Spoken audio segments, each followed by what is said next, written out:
Welcome back to GRK law associate. நான் உங்க advocate Rajkumar, Chennai high court. தற்பாதுகாப்புனா என்ன?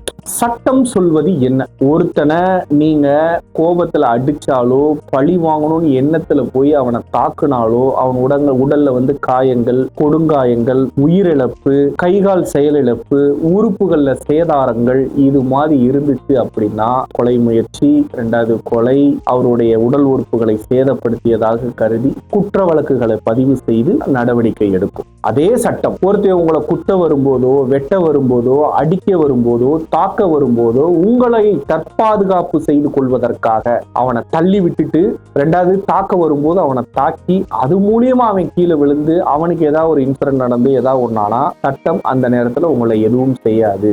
ஏன்னா ஒரு மனிதன் தாக்க வரும் பொழுது தன்னை தற்பாதுகாப்பு செய்து கொள்வதற்காக நீங்கள் செய்யக்கூடிய எந்த செயல்களும் அது குற்றமாகாது அப்படின்னு சொல்றாங்க. ஆனா ஒருத்தர் அடிக்க வரும்போது அதுக்கப்புறம் எல்லாரும் விலக்கி விட்டதுக்கு அப்புறம் அவன் போறான்னு வச்சுக்கோங்க, வேணும்னே நீங்க அவனை போய் மறுபடியும் அடிச்சு அவனை மண்டையை உடைச்சு கைகால உடைச்சு ஏதாவது ஒண்ணு பண்ணீங்கன்னா அது குற்றமாகும். அப்ப BNS அந்த 34 இருந்து 44 பிரிவு வரையும் ஒரு இன்சிடென்ட் நடக்குது அப்படின்னா அந்த இன்சிடென்ட்டுக்கு எது மெயின் காரணம்? எல்லாரும் சொல்லுவாங்க குற்றம் செய்பவரோட குற்றம் செய்ய தூண்டுறவர்கிட்ட அதிக தண்டனைன்னு சொல்லுவாங்க. அது உண்மைதான். சும்மா இருக்கவனை டேய் கல்ல எடுத்து அறா அப்படிம்பாங்க, அவனை குத்துறா, அவனை வெட்டுறா முதல்ல அப்படிம்பாங்க. அப்ப ஒருவரை வந்து பாத்தீங்கன்னா தூண்டி விடுறது மிகப்பெரிய குற்றம். அந்த குற்ற செயலை விளைவிக்கிறாங்க, அந்த இடத்துல குற்ற செயல் உண்டாகிறதுக்கு மூல கருவா இருக்காங்க.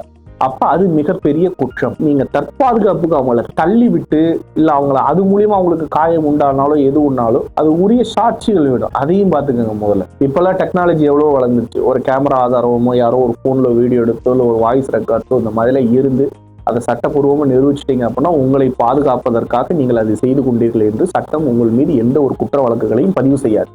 ஆனால் வேண்டுமென்றே குற்ற நோக்கத்துடன் அவங்களை அடிக்கணும், அவனை குத்தணும், வெட்டணும், இந்த மாதிரி அவனை கொலை செய்ய வேண்டும் என்ற எண்ணத்தோடு நீங்கள் செய்யக்கூடிய அனைத்து செயல்களுமே குற்றமாகும். புரியுதுங்களா? மீண்டும் ஒரு நல்லதொரு பதிவில் உங்களை சந்திக்கும் வரை உங்களிடம் விடைபெறுவது அட்வொகேட் ராஜ்குமார். தேங்க்யூ.